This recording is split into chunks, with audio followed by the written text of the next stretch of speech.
আমি তো কিচ্ছু ধোবো না, সব সগরি খাকা, তুমি গিয়ে ঢুকে যাও, বাই। আমার তো মনে হচ্ছে আমি এটা শুধু শুধুই খেয়ে নেবো। হ্যালো এভরিওয়ান, আমি Payel, welcome to my channel and welcome to a new blog. And আজকে হবে আরো একটা রেসিপির ব্লগ। আর আজকের রেসিপিটা কিন্তু আগের দিনের থেকেও আরো অনেক বেশি সহজ। আর তোমরা যারা ব্লগটা দেখছো তাদের কাছে আমার একটাই রিকোয়েস্ট, তোমরা প্লিজ চ্যানেলটাকে সাবস্ক্রাইব করে দিও যদি এখনো করে না থাকো। আর পাশে নোটিফিকেশনটাকে একটু অন রেখো, তাহলে কি হবে, আমি নেক্সট যখনই কোনো ভিডিও আপলোড করব তোমরা সেটার নোটিফিকেশন পেয়ে যাবে। তো চলো আজকের আরো একটা রেসিপির ব্লগ শুরু করা যাক। আর আমি সবসময় চেষ্টা করি যাতে রেসিপিগুলো খুব সহজ হয় আর খুব তাড়াতাড়ি যাতে বানানো যায়। তো সেরকম টাইপের রেসিপিগুলোই আমি সাধারণত ব্লগে দেখাই। তো আজকে সেরকমই একদমই খুবই সহজ একটা রেসিপি। তো চলো একদম কিচেনেতে গিয়ে তোমাদেরকে বলছি অ্যাকচুয়ালি আমি কি আজকে বানাতে চলেছি। তো আজকে আমি বানাচ্ছি বিটের ভর্তা। তার জন্য লাগছে বিট। যেই বিট ভর্তা আমি বহুবার করেছি, ভীষণ ভালো খেতে হয়। এটা না অনেকটা লাল শাকের মতন টেস্ট হয়। এই বিট গুলোকে ফার্স্টে গ্রেট করে নিতে হবে। তোমরা চাইলে মিক্সিতে পেস্ট করেও করতে পারো, জাস্ট খোসাটা ছাড়িয়ে একটু ছোট ছোট টুকরো করে মিক্সিতে পেস্ট করেও করা যায়, কিন্তু ওটাতে অনেকটা মানে টেক্সচারটা অনেক বেশি স্মুথ হয়ে যায়, তো অতটা স্মুথ আমার ভালো লাগে না। তো তাই জন্য আমি একটু গ্রেট করে করি যাতে একটু কচকচে কচকচে ভাবটা থাকে। এই রান্নার মধ্যে এই বিটটাকে গ্রেট করাটাই যা একটু ঝামেলার, মানে সেরকম কিছুই না, একটু জাস্ট টাইম লাগে।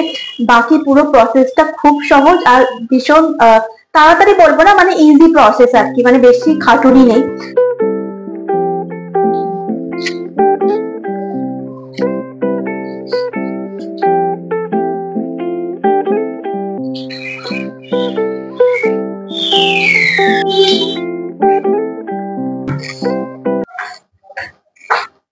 দুটো বিট অলরেডি ছাড়ানো হয়ে গেছে, এবার জাস্ট গ্রেট করব।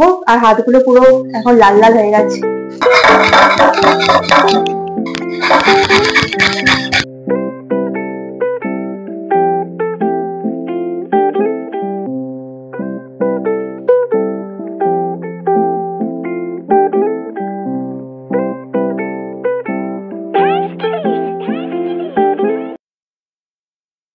আমার বিট ঘষা হয়ে গেছে। তোমরা যারা খুব তাড়াহুড়োর মধ্যে থাকবে তাদেরকে আমি সাজেস্ট করব মিক্সিতে পেস্ট করে নেবে, তাহলে তাড়াতাড়ি হয়ে যাবে, কারণ বিট ঘষতে একটু তো ডেফিনেটলি সময় তো লাগবেই।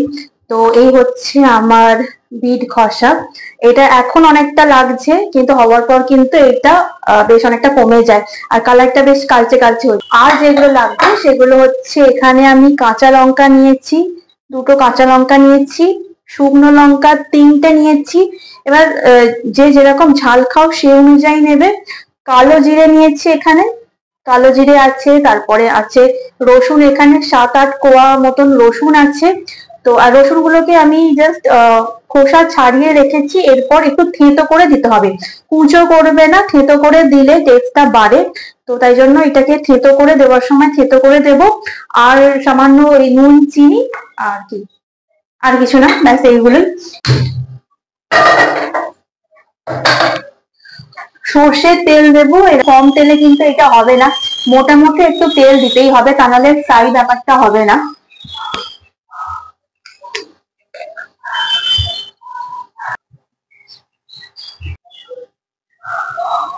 এরকম আন্দাজ মতন আমি এতটা সর্ষের তেল দিয়েছি।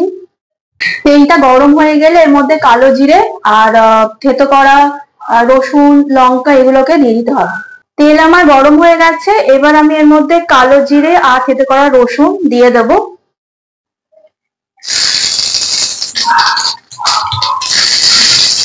এক দু সেকেন্ড মতো জাস্ট নাড়াচাড়া করেই আমি থেতো করা এই রসুন গুলোকে এভাবে থেতো করে নিয়েছি। এরকম দেখতেই পাচ্ছ হালকা ক্রাশ মতন হয়ে আছে। তো ওই থেতো করা রসুনটা এবার দিয়ে দেবো।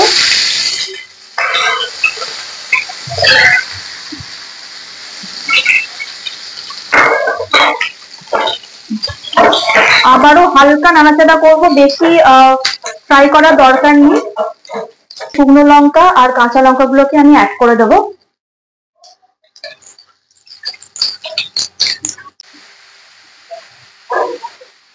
আমি বিট দেওয়ার সময় ক্যামেরাটা অন করতেই ভুলে গেছি। যাই হোক, এখানে দেখিয়ে দিচ্ছি। এখানে বিটটা আমি অ্যাড করে দিয়েছি, গ্রেট করা বিটটা। আর এটা কিন্তু লো ফ্লেমে করতে হবে, তাই একটু সময় নিয়ে করতে হবে, চাপা দিয়ে দিয়ে। চিনি দিয়ে দিলাম আন্দাজ মতন, দেব নুন। আমি এর মধ্যে এরকম 1 কাপ মতন জল অ্যাড করে দেব।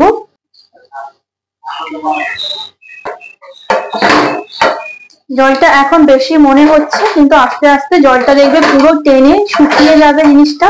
আর জল অ্যাড না করলে না একটু কাঁচা কাঁচা ভাব থেকেই যায়, তো জলটা অ্যাড করলে জিনিসটা ভালোভাবে কুক হয়। গ্যাসটাকে আমি মিডিয়াম ফ্লেম করব, করে এবার চাপা দিয়ে আমি রেখে দেবো যতক্ষণ না জলটা শুকোচ্ছে। আর একটু থেকে থেকে দেখে নিতে হবে।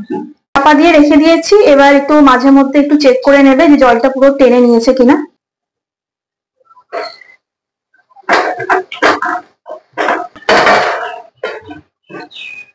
আর এই বিট ভর্তা গরম ভাত দিয়েই খেতে বেশি ভালো লাগে। রুটি দিয়ে আমি ট্রাই করেছি, কিন্তু ভাত দিয়ে পুরো মনে হয় যেন লাল শাক খাচ্ছি।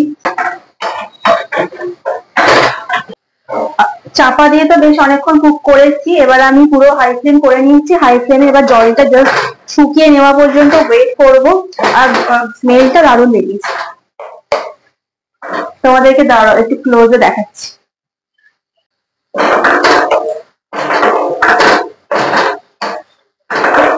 এরকম হাই ফ্লেম করা আছে, আর জলটা আস্তে আস্তে দেখবে শুকিয়ে যাচ্ছে। শুকিয়ে গেলে পুরো একদম জলটা টেনে নিয়ে গেলে একদম শুকনো শুকনো হবে, সেরকম অবস্থায় এটাকে নামিয়ে নিতে হবে।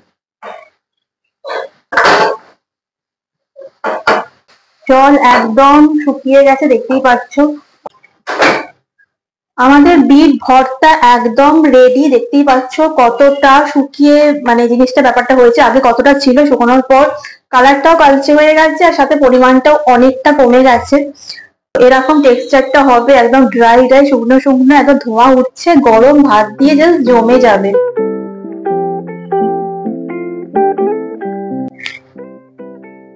তো রেডি আমাদের বিট ভর্তা। কি সুন্দর দেখতে হয়েছে, আর আমার এটা খেতে না এত ভালো লাগে, আমি বারবার বলছি একই কথা। যাই হোক, এবার তোমাদের সামনে টেস্ট করেও বলবো যে অ্যাকচুয়ালি ভালো হয়েছে কি খারাপ হয়েছে।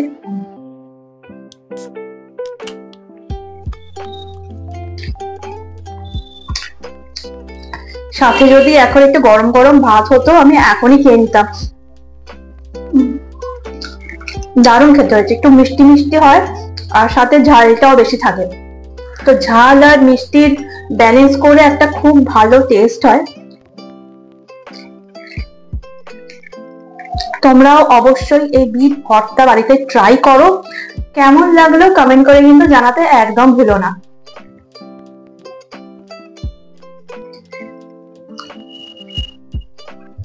আমার তো মনে হচ্ছে আমি এটা শুধু শুধুই খেয়ে নেবো।